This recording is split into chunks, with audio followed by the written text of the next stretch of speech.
Capítulo 9. Samantha.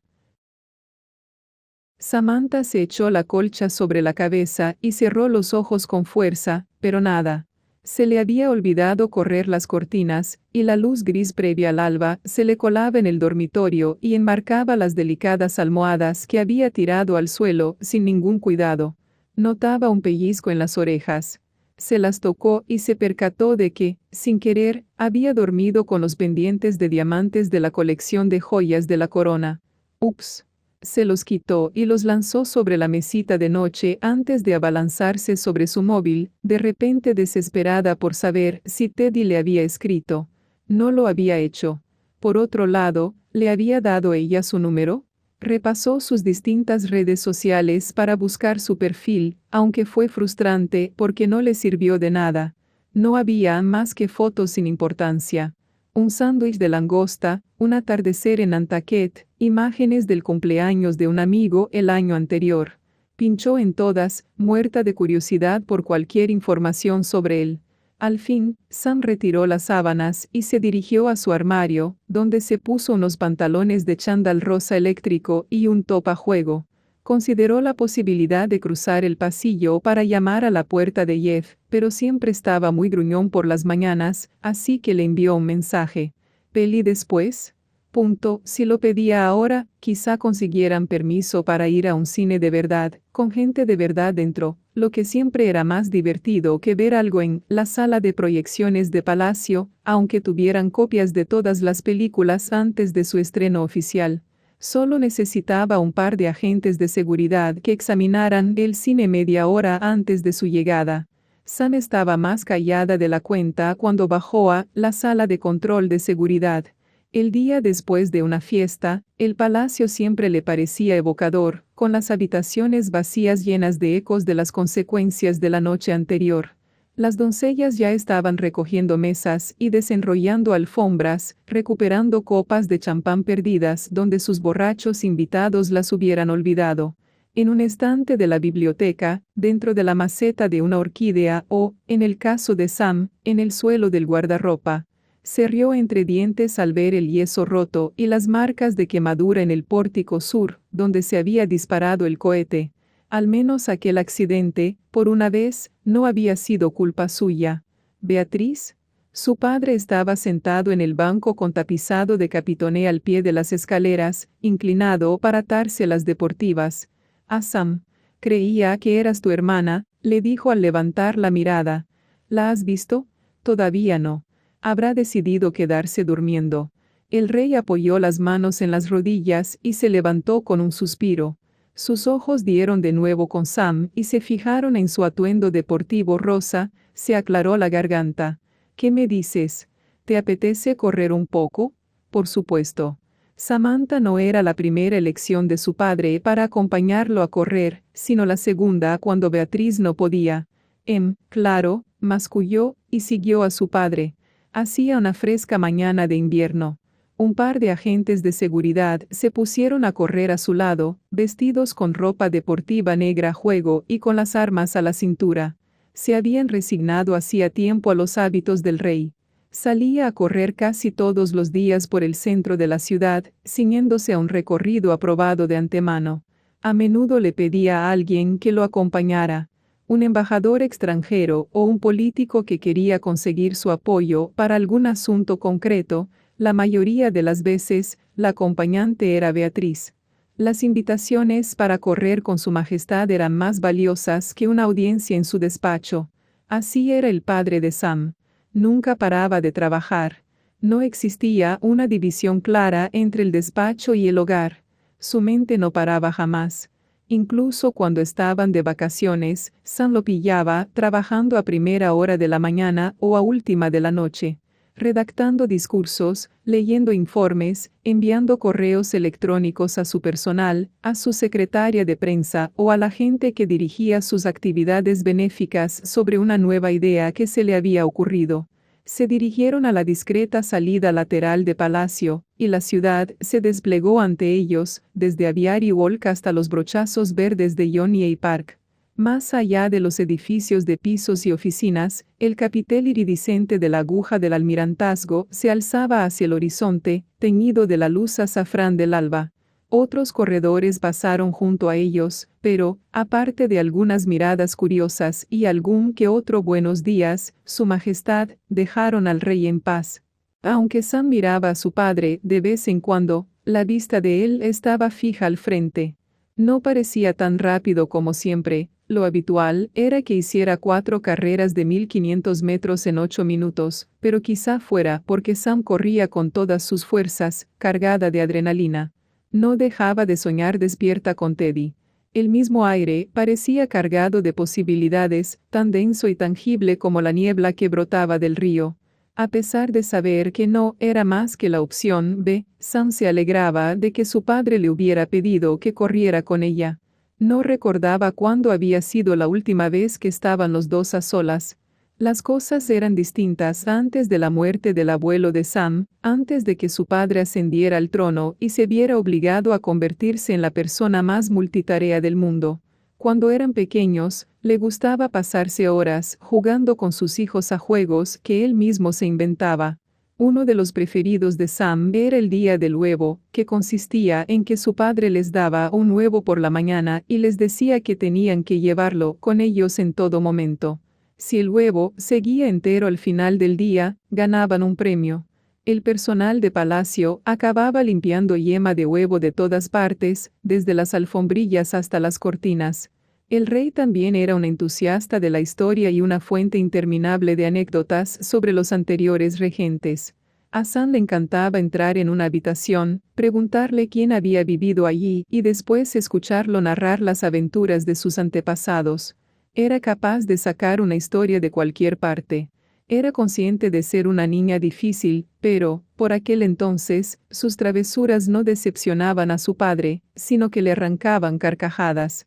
Recordaba una vez que había escrito su nombre con rotulador permanente en la pared de entre el hueco del ascensor y el pasillo de personal de la segunda planta. No estaba segura de qué trastada pretendía, pero su padre no se había enfadado, casi le dio un ataque de risa.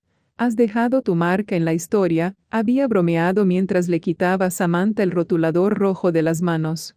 Lo más probable era que se tratara de su única marca en la historia. Nadie recordaba a las hermanas menores de reyes o reinas, salvo como un pie de página en las biografías de sus hermanos mayores. El sol ya estaba muy alto. Su luz acuosa iluminaba los rasgos de su padre y resaltaba las arrugas de cansancio que le surcaban la frente.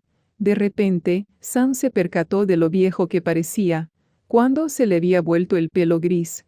«Samantha», dijo al fin, justo cuando rodeaban el gran estanque reflectante, «¿qué pasó anoche? Primero llegas tarde al baile de la reina, después te pierdes toda la ceremonia de nombramiento». «Lo siento». Sam quería terminar deprisa con aquello, pero su padre negó con la cabeza. «No quiero que me sueltes una disculpa manida», la regañó. «Lo que quiero es hablar contigo». Los agentes de protección aceleraron un poco para darles intimidad, aunque lo más seguro es que los escucharan de todos modos. «Tu hermana ha estado pensando en su futuro», siguió diciendo el rey, en un tono de voz extraño. Sam se preguntó a qué se estaría refiriendo con eso. ¿Acaso pretendía Beatriz impulsar una nueva iniciativa gubernamental? Esperaba que tú hicieras lo mismo. No te veo muy centrada. Acabo de graduarme en el instituto. Samantha, la graduación fue en junio. Estamos en diciembre, señaló su padre.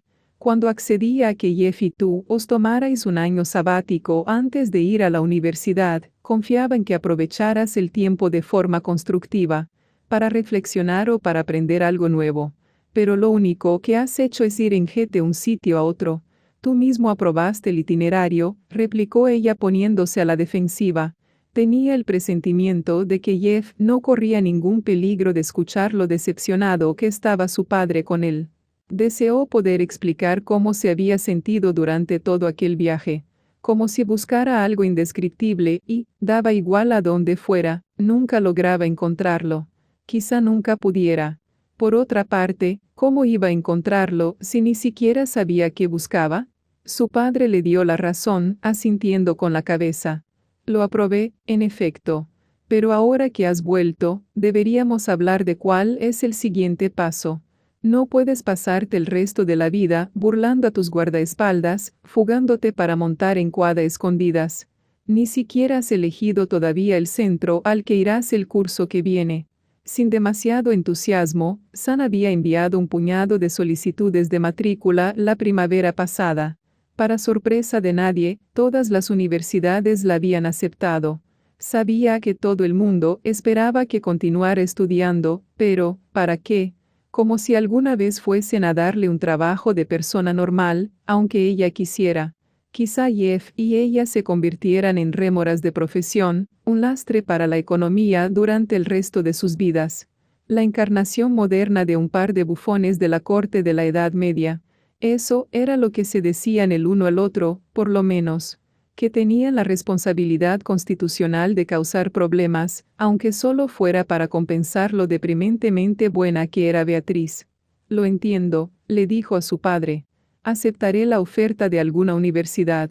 El rey exhaló un suspiro, frustrado. Sam, esto no es solo por la universidad, sino por tu actitud. Ya sé que es difícil no poder hacer tantas de esas cosas que otros adolescentes dan por sentado. Yo también tuve tu edad una vez. Comprendo por lo que estás pasando. No estoy segura de eso, se obstinó Sam. Su padre no podía ni empezar a imaginarse lo que significaba ser la rueda de recambio.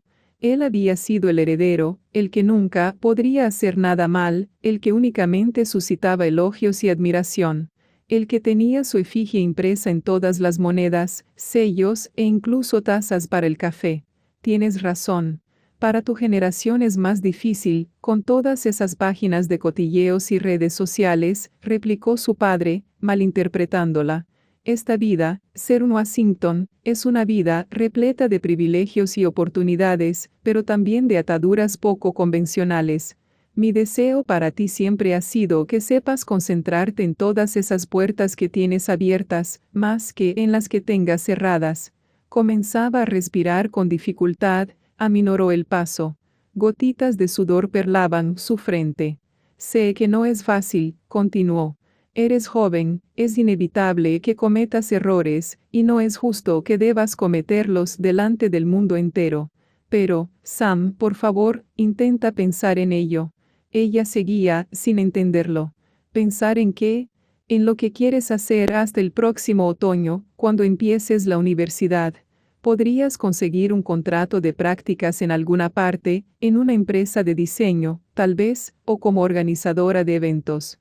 O podrías hacer algo de voluntariado, volcarte en alguna organización benéfica. ¿No puedo seguir viajando? Podríais embarcaros en una gira oficial, Jeff y tú solos. Samantha resopló por toda respuesta.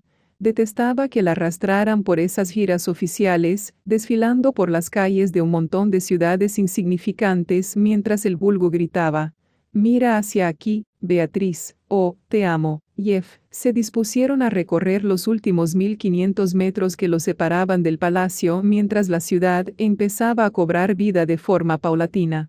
Ya había gente haciendo cola frente al puesto ambulante de café de la esquina. La sombra de Sam danzaba larga y distorsionada ante ella sobre el sendero de grava. «Eres ferozmente obstinada», prosiguió su padre, aunque el tono en el que lo había dicho hizo que sonara curiosamente como un halago. «Hagas lo que hagas, sé que será espectacular. Solo tienes que canalizar toda esa tremenda energía en algo positivo. Me recuerdas a tu tía Margaret», añadió con una sonrisa. «Te comportas igual que ella, ¿sabes? Eres una Washington de la cabeza a los pies». La tía Margaret, la hermana mayor del monarca, había sido el miembro más alocado y controvertido de la familia real, hasta que llegó Samantha, al menos. Sam adoraba a su tía Margaret. Siempre habían sido como uña y carne, puesto que, a diferencia del padre de Sam, Margaret sabía exactamente lo que se sentía al ser la Washington sin importancia. Aunque para ella debía de haber sido incluso más doloroso, porque era mayor que el padre de Sam y había tenido que ver cómo éste la adelantaba en el orden de sucesión. Así había sido siempre para las princesas de América. En el momento de nacer era cuando más cerca estaban del trono, porque después, tarde o temprano, daba igual cuánto tardara, aparecería algún chico. Y estos siempre tenían preferencia. Todas esas princesas habían quedado relegadas al margen, testigos mudos de cómo se alejaba el lugar que les correspondía en la jerarquía, disminuida su importancia con el nacimiento de cada nuevo varón sucesor. Hasta Beatriz. Si se hubiera cambiado la ley en tiempos de la tía Margaret, y no una generación más tarde, la primera reina regente habría sido ella en vez de Beatriz. Aunque Sam sospechaba que, si la ley había cambiado era gracias precisamente a la tía Beatriz, porque el abuelo de Sam sabía lo inteligente que era Margaret, todo el potencial que tenía, y la había visto crecer cínica y amargada, seducida por la irreverencia de la vida bohemia, distanciándose voluntariamente de la familia real. Quizás el rey Edward III, lamentando lo ocurrido con su primogénita, hubiera querido asegurarse de que la historia no repetía con Beatriz los mismos errores. Los guardias de seguridad se dispersaron cuando Sam y su padre llegaron al palacio, cuyas paredes se elevaban radiantes hasta el cielo. La majestuosa balaustrada del segundo piso ceñía las alturas sobre el patio de mármol. Al aproximarse desde el camino de la parte delantera uno podía llevarse la engañosa impresión de que el palacio era simétrico, pero desde el acceso de atrás saltaban a la vista sus imperfecciones. Sam levantó los brazos para arreglarse el cabello. Se preguntó qué estaría haciendo ahora Teddy. Pensar en su beso, ¿cómo le ocurría a ella? Papá, ¿qué sabes de los Eaton? ¿Por qué lo preguntas? La mirada del rey cobró intensidad al clavarse en la suya, y por un momento a Sam la asaltó la certeza de que su padre sabía que Teddy era el motivo por el que ella se había perdido la ceremonia de concesión de títulos. Anoche conocí a Teddy y me picaba la curiosidad, contestó esforzándose por aparentar una indiferencia que no sentía. En realidad, anoche no fue la primera vez que lo viste. ¿No te acuerdas?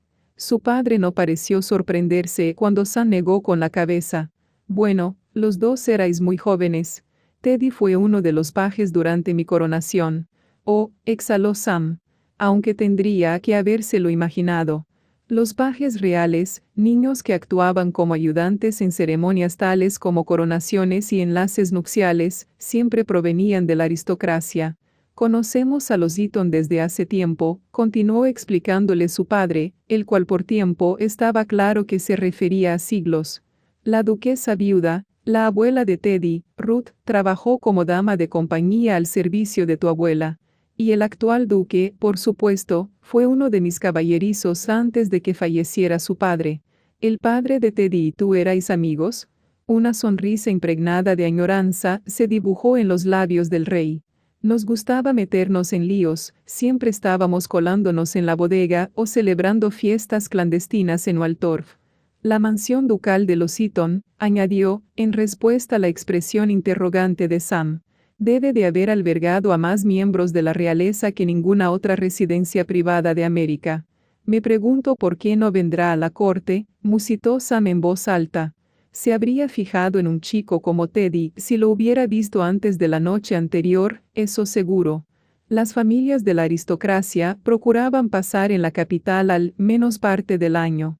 Por inmensas o lujosas que fueran sus mansiones, todas poseían algún tipo de piedra con acento grave terreno Washington para aquellas ocasiones en las que se requiriera su presencia en la corte. Bueno, anoche vino a ver a Beatriz. Se internaron en la calidez del pasillo trasero antes de que Samantha pudiera preguntarle a su padre qué quería decir con eso. Unas cuantas puertas más abajo se encontraba el centro de seguridad y, algo más lejos, el resplandor de las cocinas. La colosal colmena que era el palacio vibraba ya a su alrededor, rebosante de vida. Beatriz estaba en el umbral, visiblemente nerviosa. Se había vestido para salir a correr, con un top de manga larga y pantalones deportivos de color negro, llevaba el pelo recogido en una alta y estilizada coleta. Disculpa, papá, no pretendía, jadeó al ver a Samantha y reparar en el sudoroso aspecto que ofrecían los dos. Has madrugado. El jet lag. Sam ni siquiera se tomó la molestia de fingirse ofendida por la insinuación de que su hermana la considerara tan holgazana como para no estar despierta a esas horas. No te preocupes, Beatriz. Anoche la velada estuvo llena de emociones, te merecías dormir hasta tarde, la tranquilizó el rey. Sam vio que su hermana palidecía visiblemente ante aquellas palabras. ¿Emociones? Tampoco fue para tanto. Ahora era el monarca el que parecía desconcertado. ¿No conociste a nadie que te gustara? Ah, ya. Las mejillas de Beatriz exhibían unas sombras de rubor que momentos antes no estaban. Samantha no dejaba de mirar a su padre y a su hermana, preguntándose de qué diablos estarían hablando. ¿De los caballeros recién nombrados, quizá? No, quiero decir, sí, me han gustado algunos de ellos. Beatriz tragó saliva con dificultad. He invitado a Theodore Eaton para que nos acompañe al teatro. Estupendo, dijo el rey, al tiempo que Samantha exclamaba. ¿Has invitado a salir a Teddy? ¿De qué conoces tú a Teddy? Cerrar interrogación, preguntó muy despacio Beatriz. El monarca sonreía de oreja a oreja, ajeno a la tensión que se palpaba entre las hermanas. Samantha acababa de contarme que anoche estuvo hablando con Teddy. Muy astuto por tu parte, pedirle ayuda a tu hermana. Siempre es aconsejable solicitar una segunda opinión de alguien de confianza. Dicho lo cual, el rey desvió la mirada hacia la escalera. Que no se te olvide, Beatriz, prepararte para las audiencias privadas de la semana que viene. Sam se giró hacia su hermana. ¿De qué está hablando? Un aura de preocupación envolvía a Beatriz esa mañana. Sus ojos no dejaban de saltar hacia el final del pasillo, como si esperase la llegada de alguien. Las audiencias privadas son reuniones que organizamos 2 veces por semana, de unos 20 minutos cada una, por lo general, contestó con impaciencia.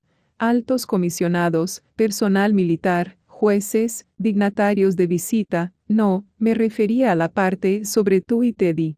La pregunta pareció sorprender a Beatriz.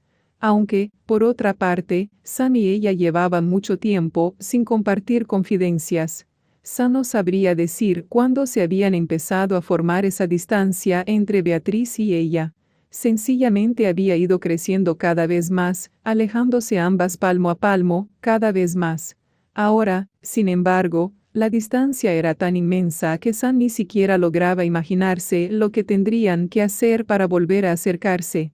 Le pedí salir a Teddy Eaton y él me ha dicho que sí, repitió Beatriz. Pero si me había besado a mí, le hubiera gustado exclamar a Sam. Teddy se había perdido la ceremonia de concesión de títulos para estar con ella en el guardarropa, y ahora tenía una cita con su hermana mayor. Pero si tú nunca sales con nadie.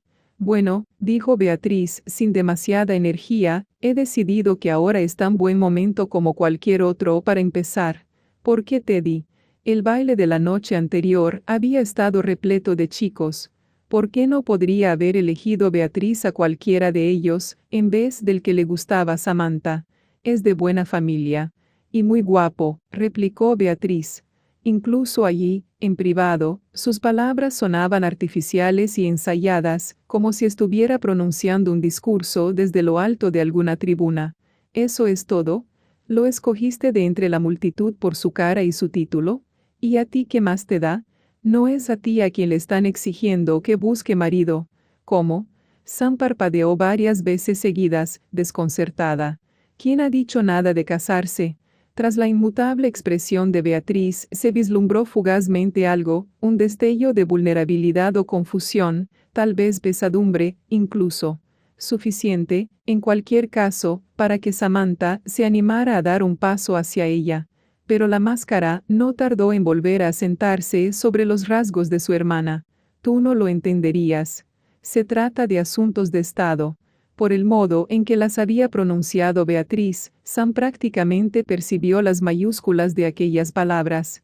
Vale, replicó ecuánime Sam. ¿Qué sabré yo de las intrincadas repercusiones políticas y socioeconómicas de los chicos con los que te da por salir? Intentó disimular hasta qué punto les cosía el hecho de que, aparentemente, Teddy hubiera elegido a Beatriz antes que a ella. Aunque no debería extrañarse, eso era lo que llevaba ocurriendo toda su vida, con todo. La atención de sus padres, el trono, el país entero. Samantha nunca lograba quedarse con nada cuando Beatriz decidía que debía ser suyo. Capítulo 10. Daphne. Daphne odiaba los hospitales. Odiaba el aura tan fría y antiséptica que los envolvía, con ese penetrante olor metálico que lo impregnaba todo. Odiaba las salas de espera, con sus deprimentes máquinas expendedoras y sus revistas caducas, tan antiguas algunas de ellas que databan de la anterior monarquía. Pero, por encima de todo, Daphne odiaba los hospitales por su silencio, un silencio roto únicamente por el monótono estribillo sin alma de los monitores. Sin embargo, Daphne no era ninguna ingenua, sabía que había horas dedicadas a la beneficencia que valían más que otras. No podía limitarse a ejercer de guía en el Museo de Arte y patrocinar la danza. Si quería que el pueblo americano la amase, de veras necesitaba que la tomaran por alguien con quien podía mantenerse una relación significativa y real, motivo por el cual se había embarcado en una infatigable campaña de relaciones públicas dirigida por ella misma. Daba clases particulares de matemáticas y física a alumnos desfavorecidos. Trabajaba como voluntaria en un albergue para las personas sin hogar de la zona. Y todos los domingos acudía aquí, al pabellón infantil del hospital de St. Stephen, porque Daphne sabía que con una muestra de caridad aislada no se llegaba a ninguna parte. Para que contase, debía convertirlo en una costumbre. Y vaya, si contaba. El año anterior Daphne había acumulado más de 400 horas de voluntariado, meticulosamente apuntadas y con sus horarios de entrada y salida. La princesa Samantha, mientras tanto, había hecho 14, en todo el año. Daphne no había dudado en pasarle esas cifras a Natasha, quien se mostró encantada de publicarlas en el Daily News. Daphne, como cabía esperar, había cosechado innumerables comentarios de apoyo. Aunque dudaba que ninguno de los ocupantes del palacio se hubiera tomado la molestia de reprender a la princesa. Por otra parte, ¿qué más daba que hubiera derrotado a Samantha cuando la devota princesa Beatriz había hecho todavía más horas que Daphne sin dejar por ello de estudiar en Harvard a tiempo completo? Daphne llevaba años esforzándose por imitar el ejemplo de la mayor de las princesas. Era evidente que Beatriz mimaba su reputación con el mismo esmero y cautela que ella. No le quedaba otro remedio, como primera mujer heredera al trono que era. Había demasiadas personas esperando en silencio a que la princesa cometiera un desliz. No había espacio para el error en sus vidas. Ojalá pudieran compadecerse de sí mismas por ello, pensaba Daphne en ocasiones. Qué difícil era ser una mujer en el mundo de la monarquía, con todas aquellas estructuras y tradiciones diseñadas exclusivamente por hombres. Quizá mejorasen las cosas cuando Beatriz ocupara el trono, algún día, cuando, después de 250 años, América por fin estuviera dirigida por una mujer. O quizá lo mejor habría sido que América no hubiera tenido nunca una monarquía, sino cualquier otra forma de gobierno.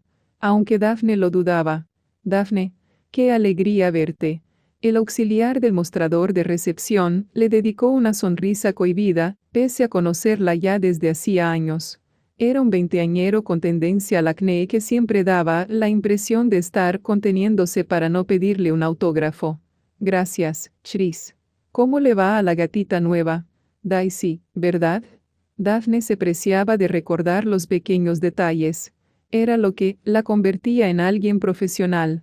Aquella muestra de interés le arrancó una sonrisa a Chris, que se apresuró a sacar el teléfono. Daphne tuvo cuidado de pronunciar un "oh" bajito de admiración ante cada nueva foto de su gata que él le enseñaba. Oyó pasos sobre el suelo de linóleo y se giró para ver a Natasha.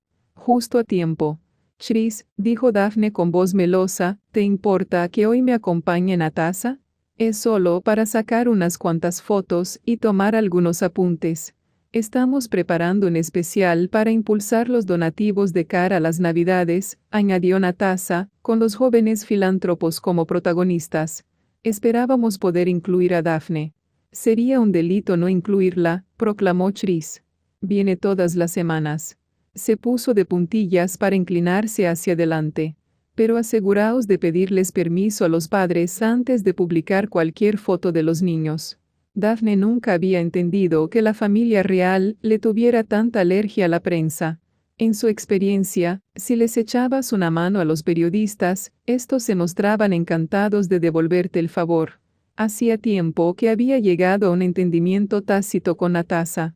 Daphne le contaba historias, algunas suyas, algunas sobre otros habitantes de la corte, y a cambio Natasha se aseguraba de que sus artículos arrojaran la luz más deslumbrante y favorable sobre su figura. Hoy, Daphne había llamado a Natasha regañadientes para pedirle un favor. Todo este artículo era idea suya. Los otros jóvenes filántropos recibirían una mención de pasada, en el mejor de los casos, frente a la exhaustiva cobertura sobre Daphne.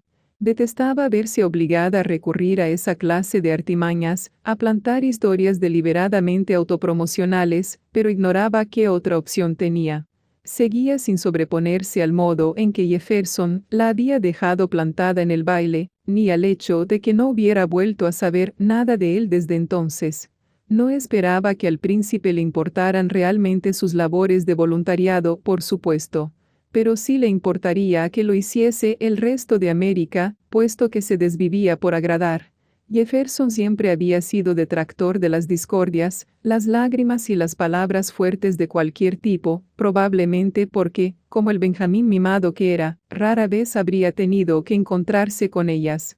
Si Daphne lograba convencer a América de que ella debería ser su princesa, tarde o temprano Jefferson terminaría dándole la razón a su pueblo. Natasha y ella recorrieron el pasillo en dirección al pabellón infantil. Tras una puerta corredera de cristal se extendía una larga fila de salas de tratamiento. En las paredes había coloridos dibujos de elfos y copos de nieve, junto con numerosos calcetines de felpa verdes y rojos. En un rincón se elevaba un alegre abeto dorado. Varios pacientes levantaron la cabeza ante su aparición, y se les iluminó la mirada. Daphne sonrió. Una sonrisa radiante y encantadora, ensayada innumerables veces frente al espejo. Una de las pequeñas se levantó de la cama de un salto y corrió a su encuentro. Daphne se puso en cuclillas para que su rostro estuviera a la misma altura que el de la muchacha. «Hola», dijo mientras oía a su espalda la firme secuencia de clics que significaba que Natasha estaba documentándolo todo. «¿Cómo te llamas?» «Molly». La niña se metió el dedo en la nariz. Daphne se preguntó si aún así debería darle la mano. «Encantada de conocerte, Molly. Yo me llamo Daphne». «¿Eres una princesa?», preguntó la pequeña con la característica falta de tacto de todos los niños. Daphne se obligó a no perder la sonrisa. «Lo seré algún día», pensó. «Y cuando lo sea, tendrás que inclinarte ante mí». Continuó sujetando la mano de la niña hasta que su madre vino a llevársela, aunque le aseguró a la mujer que no estaba molestándola en absoluto. «Lo sabía», oyó Daphne que decía la madre cuando se reunió con el resto de sus familiares. Sabía que era incluso más guapa en persona. Y tan dulce, esto era por lo que Daphne se merecía ser princesa algún día. Porque se sabía comportar como tal. Ojalá Jefferson pudiera verlo con la misma claridad que ella. Natasha se acercó discretamente a la madre de Molly con un formulario electrónico para utilizar las fotografías que acababa de sacar. La mujer, fascinada aún por el hecho de haber conocido a la célebre Daphne Dayton, lo firmó sin titubear. Mientras avanzaba por el pasillo, Daphne tuvo cuidado de detenerse junto a cada una de las camas, para llenar un vaso de agua y acercarlo a los labios de un chico, para jugar con la muñeca de una niña pequeña, para leer algún cuento de un libro ilustrado con las páginas pegajosas. Infatigable, sin permitir que su sonrisa se tambaleara ni por una fracción de segundo mientras la cámara de Natasha se encargaba de dejar constancia de todo. «Encantadora velada», dijo sucintamente Natasha mientras se dirigían al aparcamiento. La claridad comenzaba a abandonar el cielo de forma paulatina, y unas pocas estrellas dispersas espolvoreaban el horizonte. Impregnaba el aire un frío pesado. Daphne se arrebujó en su anorak. «He capturado unas imágenes fabulosas», continuó, abriendo de golpe la puerta del coche para guardar la bolsa con la cámara. El movimiento agitó sus asimétricos cabellos morenos. ¿Quieres que te las mande para revisarlas antes de publicar el artículo? Por favor. La periodista hizo una pausa, con las llaves del vehículo tintineando en la mano. ¿Estás esperando a alguien? Podría llevarte a casa. Daphne negó con la cabeza. Voy a volver adentro, de hecho. Me queda por hacer una visita personal, añadió en respuesta a la expresión interrogante de Natasha. Tu amiga, la que está en coma. Me acuerdo, ronroneó Natasha. Por supuesto que se acordaba. Daphne le había servido esa primicia en bandeja. Prácticamente había redactado ella misma el artículo. Menores consumiendo alcohol en el Palacio de Washington y una chica que terminaba en urgencias. Era una de las historias más populares que Natasha había publicado en su vida. Sí, su estado sigue siendo el mismo. Lamento oír eso, replicó Natasha con la falta de convicción propia de quien expresa una emoción que no siente. Su mirada se desvió hacia el asiento de atrás, donde estaba la cámara. ¿Te acompaño? La parte analítica de Daphne sabía que a Natasha no le faltaba razón. La futura princesa llorando al pie de la cama en la que estaba postrada su amiga. Sería una foto lateral magnífica para complementar el reportaje sobre su filantropía. Sin embargo, esta pena era demasiado real como para que Daphne la compartiera con nadie. Gracias, pero creo que prefiero visitarla a solas. Cuando entró en el hospital esta vez, Daphne caminaba deprisa, con la cabeza agachada para evitar llamar la atención. No quería publicitar el motivo de su presencia. Una vez en la unidad de cuidados intensivos, recorrió una serie de pasillos hasta llegar a la puerta que ya también conocía. Deslizó los dedos sobre el nombre que figuraba en la placa. Himari Mariko, rezaba, sobre un recuadro de papel laminado. Al principio, cuando todo el mundo seguía esperando que Himari se despertara de un momento a otro, las enfermeras habían escrito su nombre con rotulador en una pizarra blanca. La aparición de la placa le había indicado a Daphne la auténtica gravedad de su estado. Había una silla junto a la cama. Daphne se sentó en ella, se quitó las bailarinas y recogió las piernas sobre el asiento, con los pies enfundados en sus medias negras encogidos encima del cojín. Himari yacía ante ella, cubierta por la colcha azul y plateada que su madre le había traído de casa. Una serie de tubos y cables la conectaban a distintas máquinas y goteros. Tenía las mejillas hundidas y los ojos inscritos en grandes círculos cárdenos. Su respiración era tan delicada que Daphne apenas si podía oírla. Hola, dijo en voz baja. Soy yo. Cuando Himari entró en coma, cuando aún parecía que su estado era temporal, Daphne se había dedicado a llenar de conversación sus visitas. Le contaba a Himari todo lo que se estaba perdiendo.